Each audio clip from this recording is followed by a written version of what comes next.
Hello and welcome to the Disable the Label podcast. I'm your host, Kerry, and on our podcast we'll be chatting about all things disability, holidays, equipment, therapy, funding, you name it, and we'll talk about it.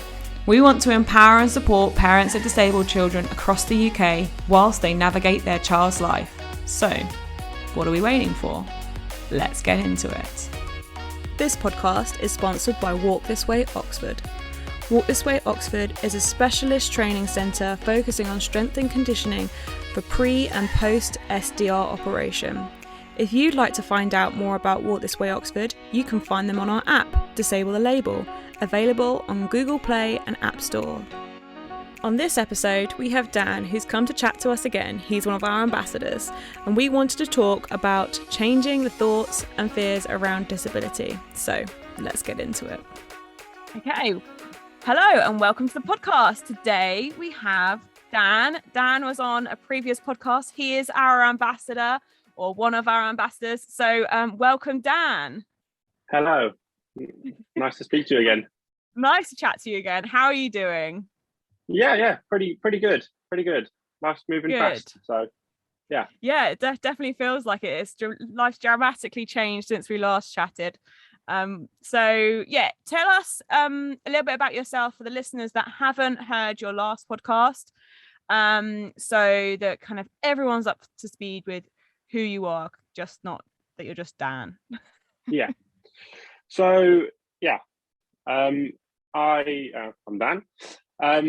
I currently work at the moment as a nursery worker in Chelmsford.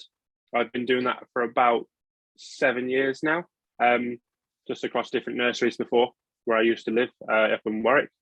Really enjoy my job, and I think it's really important that male, especially male involvement, and of course I want to try and push the fact out there that it's really important for not only males but like anybody with a disability could do nursery work.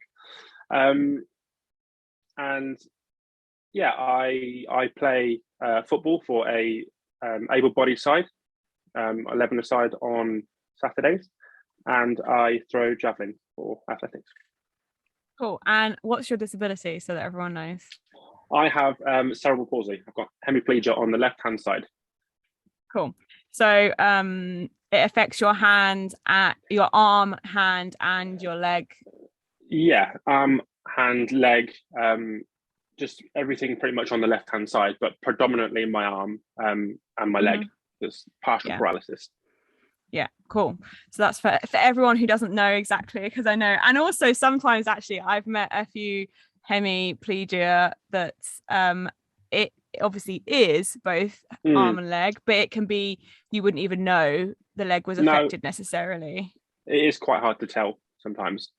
Yeah. But cool. So Dan and I kind of got together a few weeks ago and we chatted because we really enjoyed doing the last podcast together and him talking about his journey into becoming a para athlete. So we wanted to talk about various different levels and different things to do with disability and around disability and changing the thoughts and fears of disability. So what I thought we'd start at was like the education level, which Dan is brilliant, knows so much about, having worked in the nursery. So it's fantastic, one, that you work in a nursery. I think it's really great, one, to have a male role model there, because I know it's a lot of females.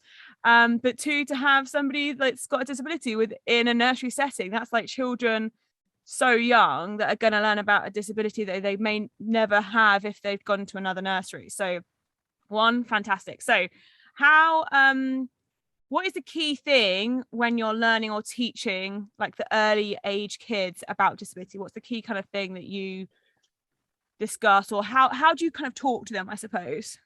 So I think it's kind of really important to learn it at an early age, especially, I don't know if anyone has seen beforehand, there was a program on Channel 4 about nurseries and how they watching the children and how they adapt, and there was a little girl on there who had a stump, and all the children there were really amazed about it. And she was so, for a 4-year-old, she was very, very intelligent about telling about her disability. And I couldn't have done that at 4. But yeah, they were all really amazed about it. So I think watching that had more emphasis on what it's like to be living as a child with a disability. What I do is, when I teach the children, depending on their level of age, so mostly the toddlers, if I'm with the toddlers, I'll explain to them that I've got a poorly hand, because sometimes they ask me, why is your hand like this? Which is great, because I want them to ask questions. And sometimes when I've got something and I'm trying to give it to them, I have delayed reactions from my brain to obviously my hand, and they're trying to take it from me, and I'm trying to explain to them, I can't let go, you just have to take it and rip it off. But they're looking at me as if to say, why can't you give me this toy? But it's not me saying that, it's me saying, just take it. So it's for them to understand that I've got disability. So yeah, with the toddlers, I'm more kind of say, I've got a poorly hand. Sometimes I ask about it, and I explain. When they say, oh, why have you got a poorly hand? I explain, oh, well, I was born like it. But I'm just like you, I'm just a little bit different. So with the older ones, so like the preschool age, I still say I've got poorly arm, but I say it's called CP. Cerebral palsy, for a 3 or 4-year-old to say is quite extensive. So I just say, oh, I've got CP, and I ask them if they've got any questions about it and things like that. And yeah, if they have any questions, then obviously I try and answer them as best I can so that they can understand it. Yeah, I think it's really key about, like, I can do most things the same as you, but I'm just a little bit different, because let's be honest, no one is exactly the same. That's something that is really key, I think, for every child to learn from the beginning, because they learn it in other ways when they're playing with somebody that can't necessarily kick a football as far as them, whether they have a disability or not. They're learning that child can't do that as well as them, and this, it's a good way for them to learn about disability, because they can physically see it and learn about it with you passing them things. And it's kind of goes against what they're being taught, never snatch anything. You're like, just take it, just snatch it from me, just rip it out of my hand. I bet their brains are just going, Mum, no, everyone tells me not to snatch.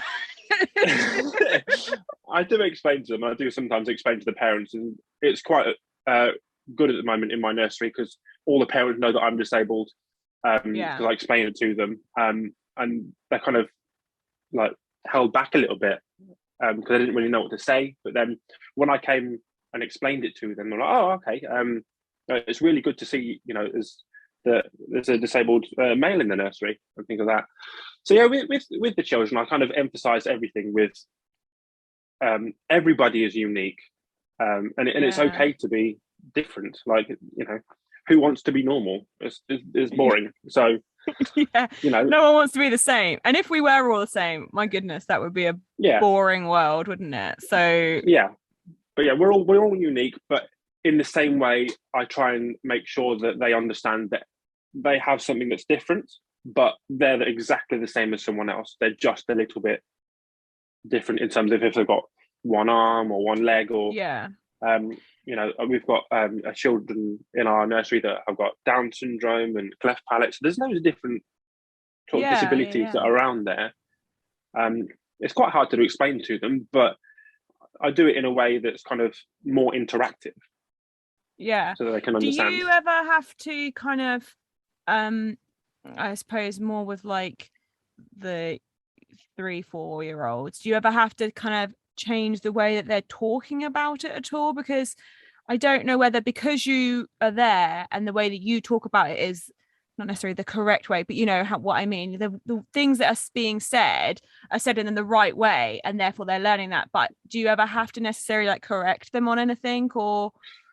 I don't think I've ever corrected a child on my disability or how they talk about it. Um, the only comment I've ever had is your arm's moving funny, and then I explained to them this because Yeah. I've got something called CP, and that makes me different. And I can hold that. What I do with them is instead of explaining it to them, which they might not understand, I do a lot of demonstrations. So I say to them, Okay. "Look, can you pick this up?" And they pick it up and they hand it to me, and then I say to them, "Look, this is how I pick it up," and they can see it's completely different. But there's loads of adaptations that I do to try and show them that I can do it this way, I can do it this way, I can do it this way, and we can still get the same effect. Yeah. That's real. I think that's like the most important thing, really. Like, it's showing, because I think sometimes children can then be worried about like you and like, are you okay? Like, do you need any help? Like, you're also kind of showing them there that I do it in a different way to you. I don't necessarily need extra help to do it. Yeah, I can work out a way to do it. And that's also, I suppose, it might be something that you learn and help them learn or teach them about the other children within the nursery, like with disabilities. So is there like, what are some of the kinds of things that you're able to teach them um about you or the children with other disabilities? Are you like able to do, or even the parents, I suppose? Like, have you done like a I don't know, like, sometimes I remember one of my clients, she actually went into the primary school before the kids went to the primary school and did a talk to all the parents about cerebral palsy and what it was and what her children, she had twins, what her twins had. And that helped all the parents ask all the questions they wanted to ask there and then. And that then in turn helped the parents teach their children when they were back at home if they had any extra questions. Because you know what kids are like sometimes. They can kind of yeah, hold back. And then at home they'd be like, Mum, why is this and why is that? And Mum's like, oh crap. no filter. Yeah, I don't know. yeah. Why didn't I think to ask that question? you know. So So I I don't know haven't if there's necessarily anything you. done anything with the Yeah. parents, Okay. but with the children, what I like to do when I'm teaching the children is lots of interactive stuff because sometimes the way I think is not going to be the way they think at all. Because I keep forgetting sometimes that I don't just have a physical disability. There's slightly mental disability in terms of I don't have parts of my brain, so it's difficult for me to think different things. Or while I'm speaking, I have to speak a lot slower because then I can understand what's coming out of my mouth instead of just mumbo jumbo stuff. So Yeah. what I tend to do with the children is a lot of interactive stuff where I told my work to get some different people, like small board people. So we've got a boy in a wheelchair. We've got someone with crutches. We've got one with one arm and things like that. So I do that and put that on the tables and then explain to them, this is this person, this is this person, and give them mirrors to have them like look at themselves and see what they have and what someone else has to do like different similarities and differences between them. That's really cool. That's a really interesting way of like teaching them. Yeah, Like, because I know more and more books. Like, I've seen a few, I think it was one of my clients had like a Little Mermaid book, and they had children in there that were like in wheelchairs as well as like other different like disabilities and stuff. I think that's a really cool way of teaching them at such a young age. And that's something that, it's like play. They all learn through play. So they're kind of playing there whilst they're learning about loads of different disabilities. Wow, that's really, really cool. yeah. Oh, cool. Um, Thanks. so when you went to school, were you the only disabled child in your school? Um, yes, essentially. Well, Well, you know what It was me and if I that you was the know of. only one with cerebral palsy that I knew Yeah. of at that time. Yeah, I was advised by specialists to go to a disability school, but my parents had none of that and kind of said no quite abruptly. I Yeah. just want him to be, just like the regular children. Like he's no different to anybody else. Um, so I was the only one with CP in primary school that I knew Yeah. of. And there was one other, but I don't think that they had cerebral palsy. They had something different. Okay. But yeah, it wasn't really kind of frowned upon back in those days. Nobody really knew what cerebral palsy was. So it was quite new, Yeah. and I got treated. I got treated like everybody else. I had loads of friends in primary school. I had lots of good fun.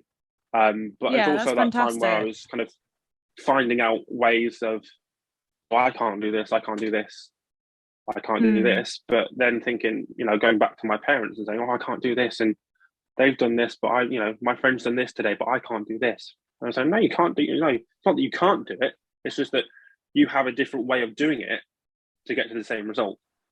So that Yeah, was kind of yeah, the emphasis of my parents telling me to stop thinking I can't do this, because that already, my grandfather always said, if you always say you can't do it, chances are you're not going to do it anyway. So yeah. if It you keep saying instantly to yourself, limits your belief.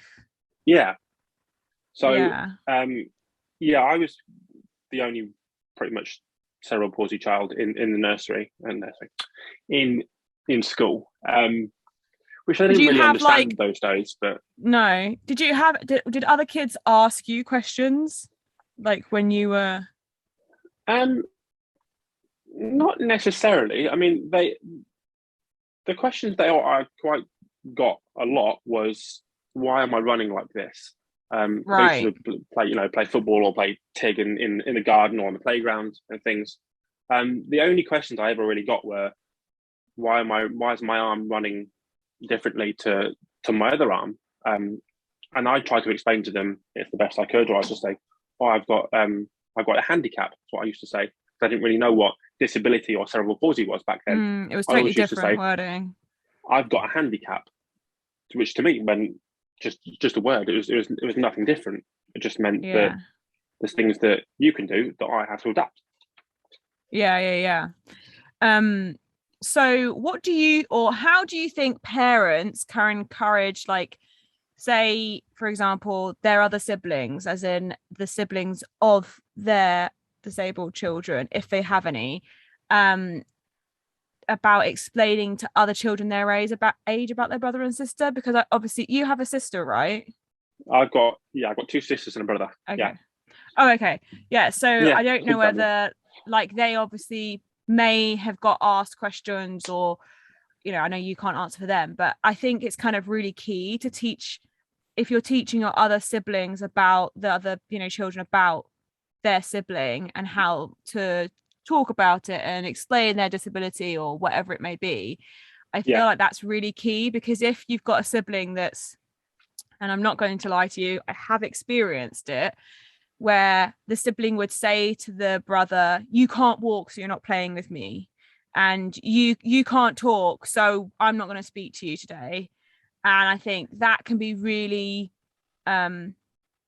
detrimental to that disabled child's like journey, and like, yeah, that's their own sibling saying those things to them. But then I will always wondered then what that sibling would then say to the other kids in the school asking him questions about his brother, because let's be honest, we all know that always happens with like kids and stuff. So yeah, I wondered what you think, like, parents, how can explain like how they can teach their kids about that kind of thing. yeah. So I was fortunate enough to have quite a supportive family. I still have a supportive family with literally everything I do. If there was something that I couldn't do, like when I was younger, doing my buttons up at school, I'd literally just reach across and give my arm to my sister, and she'd do the buttons for me. I didn't have to say anything because she already knew. But I think it was my parents that sat down my siblings and just explained to them, look, Danny just can't do this, so can you help him do this to get him ready for school, or if with directions that he gets lost with, can you just help him to give like points on the side of the road so he can remember to walk past, and then that's how we can find his way home, or things like that.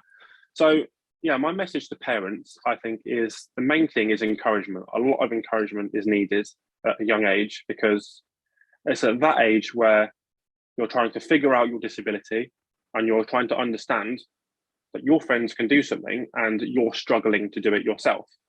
Yeah. Which at that age, for me, was quite difficult, because I could see my friends doing loads of other things and I was limited because I didn't have a lot of range of movement, or my muscles were stiff and things, and it was quite detrimental to my confidence sometimes. So yeah, a lot of things I think parents could do is encouragement. And like I said in the last podcast, is to remember anything that able-bodied people do is massively complex to others with cerebral palsy, to like children. So I think that they should celebrate the little things. Yeah. Because I said in the last podcast that it took me 22 years to hold a yogurt pot properly, and that sounds so silly, but I couldn't figure out how to hold a yogurt pot properly at the age of 22. Mm-hmm. But I had loads of therapy, and I've had OTs and stuff, and I've had operations and things finally just clicked, and I could hold it, and I was so pleased with myself. So even at any age, just celebrate the little things and give them a challenge here and there, but also always remind them that give them a goal that they can see. Maybe totally. a certain age. I don't know if they are 6 to and above. Make it fun for them. Make it interactive. That's what gets children engaged. Make it interactive. Make it playful, and give them a target. It's not necessarily about giving them money or the best thing that something can buy when they get to their goal. It's just it's the achievement and the the satisfaction on their face. I guarantee would be helpful for them, because that's what I had. My parents were very, very helpful with it. I had targets. I could see a target because it was on the wall, and it was on like a big poster, and had like lily pads or like footballs, because I was interested in football back then. I had football bits, and I'd draw a football to another football, and then another football, and another football, and there was a massive goal at the end. So I could see where I wanted to go, but you could see the little steps towards little bits, because it was quite confusing when I was younger, because I wanted to go straight to the first thing, but that wasn't possible back then. So to try and get around things and adapt it in different ways, I had to do this thing first, then do this thing, and it's just about constant practice. I know it's going to sound annoying to that child, but repetition. And I think that's a massive thing with cerebral palsy. That's obviously what I train all the kids that I've worked with to do, repetition. And parents are saying, you're doing the same thing again. And it's like, well, I can't just do it once. Their brain won't know. Your brain won't know what you do. And that's for everybody. That it does link. Everybody has to do that. You don't just go and sit your GCSEs after one science lesson. You do another science lesson and another science lesson and another science lesson. Like it does. I think it's really interesting when you link it with real life things. Like, how long did it take you to learn to drive? You didn't just go and do one lesson and then pass your test. You did how many lessons? That's repetition. It's just in a different way, and just means you have to do more. And interestingly, when you're saying about how long it took you to learn to do something, obviously I don't have a physical disability whatsoever, but I was doing this knot the other day and I couldn't get it. Like, I'm not even kidding, I couldn't do it. And I have dyslexia, and I know it's linked with that, and it's linked with the way, and I realized I think I did 60 of these knots, and I realized at the end of the 60 that if I did it a certain way, I could do it perfectly. If I switched the two strings the opposite way, my brain was like, nope, I have no clue what you're doing here. Like, and it's just crazy, but I'm able to know that because I don't have a disability. My brain still works completely fine, but it still took me 60 knots to work out the way that actually I could do it without my brain going excuse me, what? Like, So I think it everybody has these things that everyone needs to do repetitions. It's just when you have cerebral palsy or other disabilities, it's just heightened and it's more extreme because 22 years to somebody sounds like a long time. And I used to say this to all my clients, like, wow, look, they moved their finger, towards that, they're using that one finger, and the parents would be like, oh wow, but actually they weren't using a finger, they were trying to use their whole hand before, they just moved just one finger. That's a massive, that's gonna, and it's kind of explaining all those things, like, and I think sometimes parents may struggle to see the little wins because they're so focused on those big ones because they know that their child can get there. Like, I know your mum and dad knew that you could get to those big goals, otherwise they're not going to set them for you. All parents know that, but I think it's really good, like, key piece of information to tell them, like, to break it down. And it may be that they might have to sit there and work out that breakdown themselves, but I can guarantee there's loads of there's breakdowns, to the max that you could get to, and it can be something so simple. And if somebody's getting stuck on something, even break that bit down, because then, without feeling like you're achieving, you sometimes can feel like that you're not as good as everyone else, and everyone has that feeling, but with a disability it's even more so. And having, like, your siblings, like, supporting you in that, like, your sister just doing her buttons up, like, she's not just going to be like, no, you do it, I can't be bothered today, she's going to be like, of course I'll help you. So yeah, I think that's really good, really, really good points. Last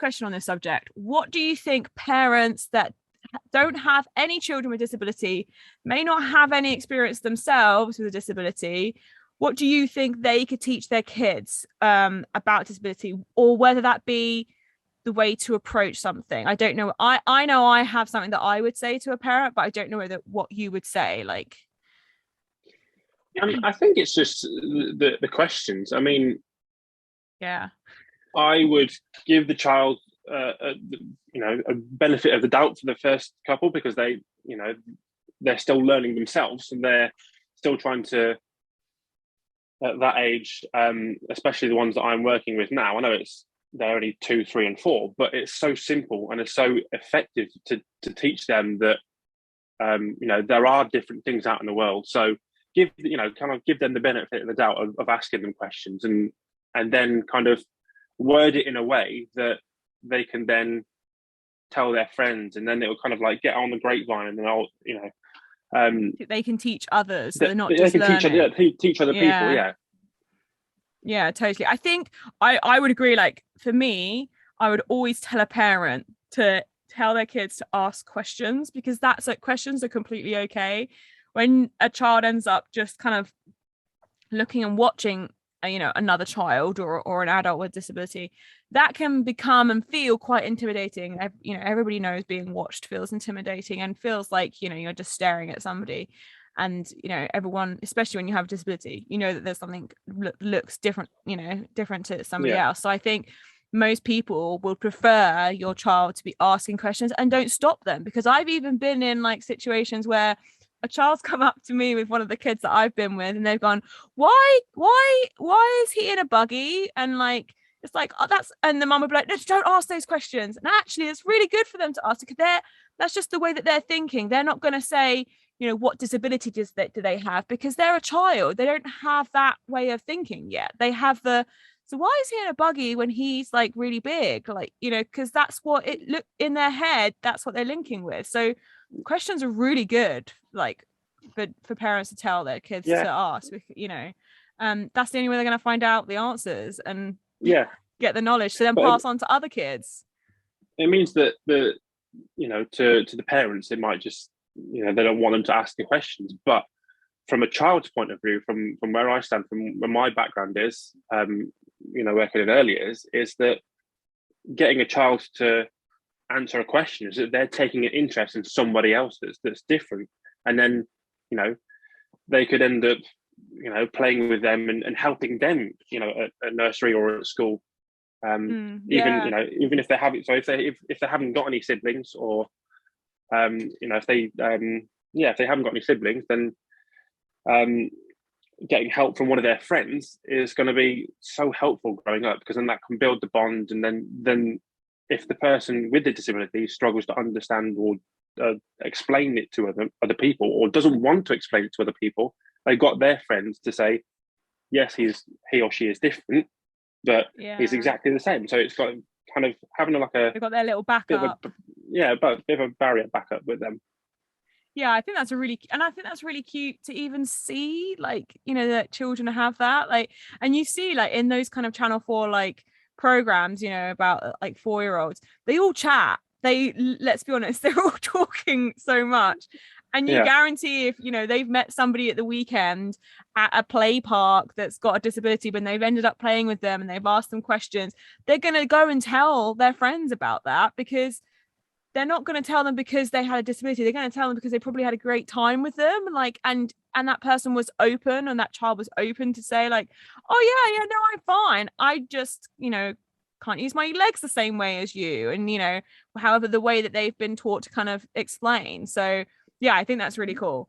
I'm going to ruin this for you now. I'm actually going to skip to because we've kind of touched upon it a few times in the last, like, you know, few minutes. We've talked a lot about the phrases and the words to use around disability. And like you said earlier, can and can't limits what a person can do, whether they have a disability or not. Like, if I say, oh, I can't get up in the morning, you instantly like, well, I can't go and work out tomorrow. You like already don't want to do it. You're setting yourself up for like a failure.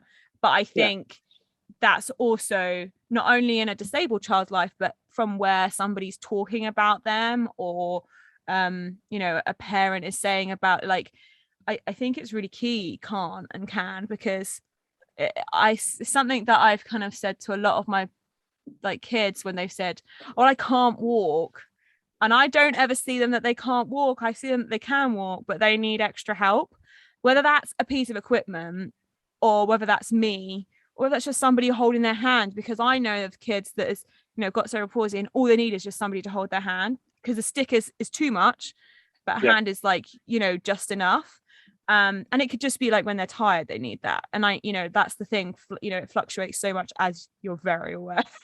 So I think like I think if like, how do you think the phrase can and can't can change a you know, disabled child's life? So I used the word can't quite a lot when I was growing up. Didn't we all? So you know, I can't do this, I can't do that. And you know, everyone in my family would be like, well, have you tried? And if I'd said no, then I'm like, well, yeah, you don't know then. Yeah, you know, you don't know unless you try. If you try and you don't succeed the first time, then, you know, find a different route, find something different that you can use to help with your aid. Yeah, I agree. Like, and I think it's showing that everybody has different days. So you may have tried something on one day, but you don't know, you could have been really tired that day. You know, being tired affects everybody, but somebody with cerebral palsy, it can affect even more so. So if they tried that one thing that they've been desperately wanting to try, and it ended up going completely wrong, maybe just the day wasn't right. And it's like seeing these other things, but instantly saying or telling them they can't do something is really kind of, I think that can limit them massively. And that goes for like people even within like school settings and nursery settings, other people saying about you can, like, just in general, let's all tell everyone that they can do something, because it's the truth.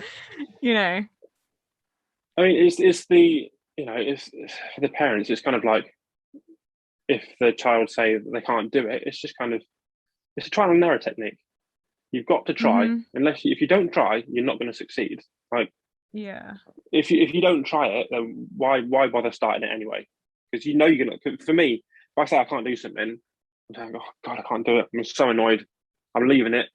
10 minutes later, I'm like, no, I'm coming back, because it's going to irritate me that I haven't finished it. So I end up coming back anyway. So I think for the wording is massively important. So, you know, if the child can't say, if they're saying that they can't do something, then maybe the parents could say, well, you can, let's try this way. Let's try this way. So it's always, I think, again, it comes back to keeping them engaged, keeping them, their spirits high, and keeping them thinking and knowing that, yes, you can do it. Just try this. And if that doesn't work, okay, try this. And if that works once, then okay, try it again. Try it again. Repetition. It's kind of like a circle that goes round. If you keep trying, it will work. Yeah, definitely. So do you think that also then linked with your general life and your parents kind of trying to treat you the same? So because I remember you mentioning that, like, you said something about how, like, and I know some of the kids have said it to me, like, oh, Kerry, I can't do that, I'm disabled. And I'd be like, okay, you're still doing that, come on. You can't use that excuse with me. Like, yeah. Do you think that, like, your parents being like, no, you're just going to do everything, just like your siblings, like, in general? Yeah, well, my parents are very, very supportive with helping me when I was younger, from childhood to adolescence, but yeah, especially through childhood, it was quite tough. So having them on the side to help me with different things that I could do, I'd do something with my mum, then I'd do something with my dad, that were kind of related but completely different, to trying to get their techniques, and they'd do things with me how they would think that helped me improve. And yeah, they were very helpful in terms of giving me the belief that I can do things. And again, with them, they try the trial and error techniques with loads of different things, because there's so many things that there's so many ways that you can go about doing things. So it's just a case of having the support there. And I've had my brother, who's been really, really helpful, especially now when I'm an adolescent and an adult. He's been very helpful to me in terms of keeping me updated with how that he thinks that I could do things on a different perspective. So it's always helpful to have a third person to come in and say, I can see you're doing this, but why not try that? Or that's done really well. Keep going with this, and let me know your progress and things like that. So it's having a supportive network is really, really helpful, especially for children growing up, to knowing and believing. It's not trying to sugarcoat everything. So in terms of you can do this, this, this, this, and this, it's just kind of, from my experience, I get there to any sort of thing, but my own speed. So if someone can learn to drive in 2 years, it took me 7 or 8 years, to 7 years on and off to drive. But as soon as I did it, my life completely changed, because I can now go anywhere I want. I can do what I want. And it's just, it's for parents, they need to remember their child will get there, but just they'll get there in their own time, and just have their own belief that because I think, like, even like that's where equipment can be like really key. And I know a lot of I don't like to use equipment loads. Like, if a child can do something but in a different way without a piece of equipment, that's great, because you don't need that piece of equipment everywhere you go necessarily. But like, I remember, like, even just when you were saying about having another person come in and look at something and go, did you have you tried doing it this way? I remember going on a trip with a girl who is 18. She had cerebral palsy, and the parents went with her every year to Wales, and it was actually from where I'm from in Wales, so I knew the area, blah blah blah. And we got to the cottage, and they said, the difficulty is it's only a bath, so it's really, we have to like 2-man lift her into a bath. And I like looked at them, I was like, and I wasn't a therapist at this point, so it doesn't surprise me that then at this point that I went off to become a therapist. But I just said to them, well, has she tried to sit on the side of the bath? You hold her, she swings her legs over, and then you help her lower herself in. And the mum and dad just went, why didn't we think about that? And it's just because you're in that situation, and one, you're on holiday, so you're probably not really necessarily thinking outside the box, and two, you're trying to make sure she's got everything with her, she's okay, Yeah. she's settled in a new different room, that her other siblings are okay, you know, like you're thinking about so many different things. But that one person's perspective changed that child's life. Well, she was an adult at that point, forever, because then whenever she went to that holiday with them, she knew she could get in the bath still, because she'd found a different way of doing it, or, you know, been shown a different way of doing it. But I think that's the same with equipment. Even for us as an able-bodied person, for example, there's loads of different peelers out there. I can only peel with one peeler because it's easy. It's the easy one. Everyone likes it. But somebody else may find that one difficult, so they're going to use a different one. And it relates to everybody in life. Everybody does it differently. Some people drive a car that's manual. Some people only drive automatic. And there's always a way to get around things, and people take different time, speeds, etc. Do you think all of that kind of thing has helped you in your adult life to kind of say, if you're struggling with a situation, stop and go, okay, like, can I see another way of trying to do this? Or do you then, if you've tried to do that, do you then go and ask people like your brother, like, do you have an idea of how I could try and do this? Like, I'm struggling, etc. Do you ask for help because they've kind of treated you in that way, you know, when you were younger and gone, you know? Yeah, I mean, I think from when I was growing up, it's the very mother and father instinct to go, you know what, I'll help him because he needs the help, or, you know, I'll just give you a hand. But that was helpful growing up in terms of, if you know, until I was a teenager. But at that point, you know, you're your own person, you've got your own thoughts. You know, you're trying things a different way, and that was at the certain age where I was thinking, how can I do things in a different way? And you know, it took me a long time to figure out my disability and to come to terms with it. If I'm honest, it took quite a while, but then as soon as I went over that threshold, it just kind of clicked, and everything just became not just easy, but it's just kind of natural. So when I was growing up, I'd have the attitude of, you know, I'd always have the can-do attitude, because I'd always, you know, like we said before, if I say I can't do it, then chances are I'm not going to do it, and I'll put it off. I'll do it later. And then it gets to the next day and the next day. So having that attitude didn't really help. So the attitude that I had was, yeah, I'm just going to keep trying. It really irritated me, but I went for it. And you know, there's loads of different ways to adapt to things. And growing up doing that has kind of helped me because, you know, having, like you said, having a third person perspective. Some of my brothers and my sisters were very helpful in terms of, they would see it from their point and tell me what I'm doing that they think that I'm doing that's working really well, and what they would kind of offer as an alternative. And try this and try that. And I think actually what you just said there is really key, because if you're not telling the person what they're doing really well, it can sometimes come across as very like undermining them. Like, is that the right word? Yeah, I think so. You know, like so I know that from experience myself, that I think with my dyslexia, my sister can kind of come in sometimes and be like, do it this way, and I'm like, okay, did I do it really badly? Like, I didn't do it badly, it's just it could be done in an easier and a better way, and then I've learned from that. But I'm lucky that I'm not the kind of person that takes anything to heart. But I think by saying the things working really well, it makes you feel, one, that you've achieved something yourself and you have done something yourself, but you just need that little extra help to go that little extra way.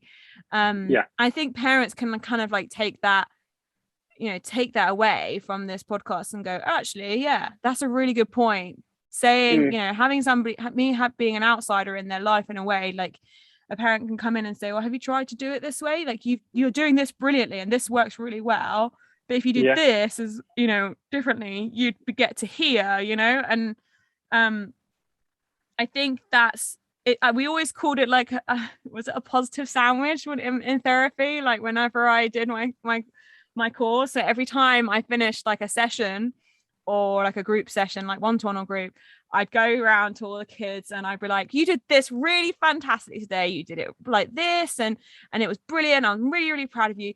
But when you did this, you really struggled, and if next time you could try and work on improving it this way, that'd be great. But also, and I'd give them the next thing that they did really well. So actually they felt really positive, but they also saw what they needed to change and do differently. But they didn't take that as a negative, because I think that's really hard to like make sure that it doesn't come across that way, because it can kind of feel like, oh, don't take over, I can do it. Because, you know, especially when you get to like teenage, like 8 years. Exactly, yeah. I've just like been working with a girl, she's like such a teenager, like I know what I'm doing, okay, I'm really sorry, like I didn't mean it that way, I meant this. Like, so I think like, yeah, the way that you're saying it comes back to the way that you're saying things, like without even realizing it. So yeah, I mean, another bit of advice I'd probably give to parents is that from my experience, what I had was, I know it was hard on my mum and dad, but they'd let me have a go, and they could see I'm struggling, and the thing for me is, I don't ask for help unless I need it. So I'll try it, and I'll probably, I don't know, make a huffing sound or just get frustrated with it, and then they'll try and jump in and say, oh, do you want a bit of help? And I'm like, no, I can do it. So my advice to some parents would be just let them struggle a little bit, in terms of just have that bit of a challenge, because then they might have that mindset of thinking, oh, you know, that down bit of thinking, oh, I can't do this. But then they might have that positive attitude in terms of going back to it, and, you know, mum or dad would be like, oh, why don't you come try this again? And then just leave them to it, see if they can do it. And they can learn from like you said before, such repetition. So if they can't do it, then get their mum and dad to try again with them, and just kind of give them a challenge, a bit of a push, like a gentle one, and just kind of see where they can, like, because they might, you know, learn some bits from, you know, not doing things correctly, or not doing things the way that they wanted to do it, but then they might even think, you know, I've done it this way, why don't I try it another way and see if I can do the same thing? So my advice to parents would just be kind of give them a little bit of a challenge, but take a step back. I know it's going to be hard because you want to jump in and you want to help them, you know, and that's just a human reaction, isn't it? Like everyone does it. Yeah, if they're, you know, if they're struggling to walk, or if they're learning to walk, especially in my instance, I was, I think, 18 months before I started to walk. I bum shuffled quite a lot, and when I was younger, it took me, I think it was about 13 when I started to walk up and downstairs properly without holding the banister. So it was a case of where my mum would, you know, do loads and loads of work with me in terms of walking up and walking down, working the whole time for about an hour, a lot of the time. And she'd want to go and help me, but I'd have that banister there as a barrier, and think, if I'm struggling, I'll grab onto it. I don't need to grab onto you. Just let me struggle a little bit, and then I'll figure it out that way. Totally. Eventually worked, but it's just about having the confidence to just step back and let them do it, because they will eventually get, like I said, like they will eventually get there. You've just got to trust yourself and trust that they can do it. Just give them the opportunity to learn and to fail at the same time. Because everybody has to do that. Win, and you don't learn from being successful. You learn from being a failure, in terms of, well, not a failure, but you learn from failing at things. Yeah, failing at things. There we go. With my brain doing it, I can't. It's all right. I totally agree. Like that is you have to fail to learn. Yeah, and that's a clear-cut fact of life, whether you have a disability or not. I understand that sometimes when you have a disability and you continuously are failing at something, that can actually dampen you or whatever. But that's when you know you need to work out with your child that stage that you have to step in and help, etc. Because that's the key point. But I totally agree with you. I think failure is something, and also learning about when you're too tired to do something, or like something is playing a role in what you're doing and that's stopping you from being able to do it again that day or whatever it may be. Being aware of your surroundings and what's happening in your life, etc., is really, really key. Or that parent, what's happening in their life. Like, you know, if a child's like absolutely knackered and they say, "Oh, mum, I'm just going to go and try and do this again," you know, as a parent, you can go, maybe not today because you're a little bit tired, you know. But that helps them at the same time, doesn't it? That's not, you know, being negative. That's just like not setting them up for failure. So yeah, I think I totally agree. And I think that obviously clearly has helped you in your adult life to be able to deal with those situations in your adult life, because if your parents didn't do that with you as a child, you wouldn't still be trying to find ways to eat a yogurt pot at 22. Let's be honest, you would have just gone, well, that's never going to be it for me. Like, and that's not the attitude that one, like, anybody should have in life, but two, I don't want that for any of those kids out there, because like, they can do it. It eventually will happen. It just will happen in a different way. And parents supporting that by doing that and pushing them and letting that, stepping back is a really hard thing to do, you know, like, but it's so beneficial for a child. Totally. Yeah. Right. So I feel like we might have to like leave it there, and we may have to come back and talk about, we have one other thing that we wanted to chat about, which is more to do with sport, but maybe we'll just do a podcast dedicated to sport and thoughts and fears over sport with disability. I feel like that would be a good one. Dan's like, yes, get a third podcast for me. Go on. Yeah. I think it's been fantastic chatting to you. I think it's really good.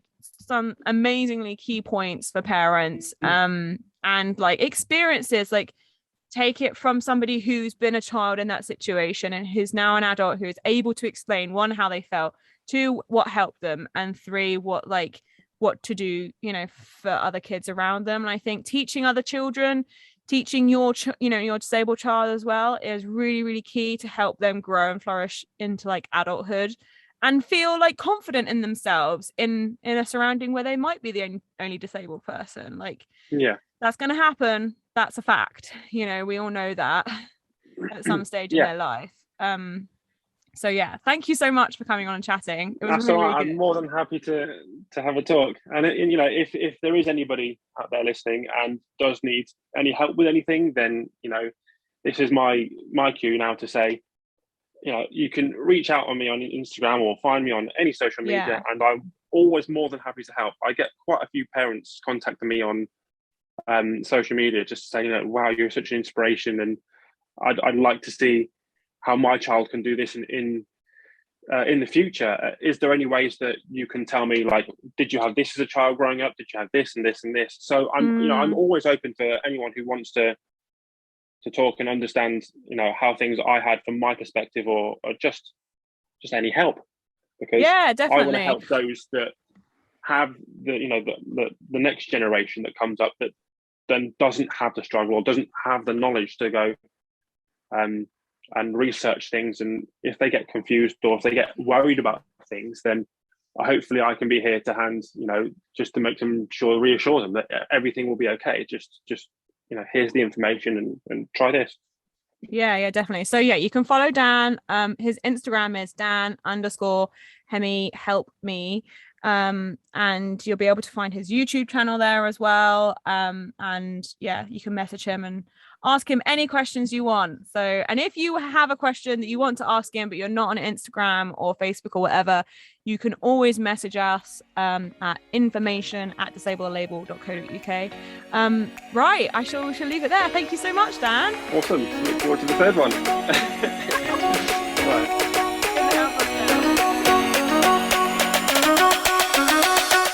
Thanks for tuning in to the Disable the Label podcast. Don't forget to subscribe and leave us a comment to let us know what you thought of this episode.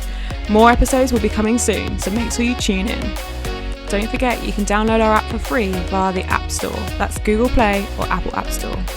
Just search Disable the Label and you'll find us.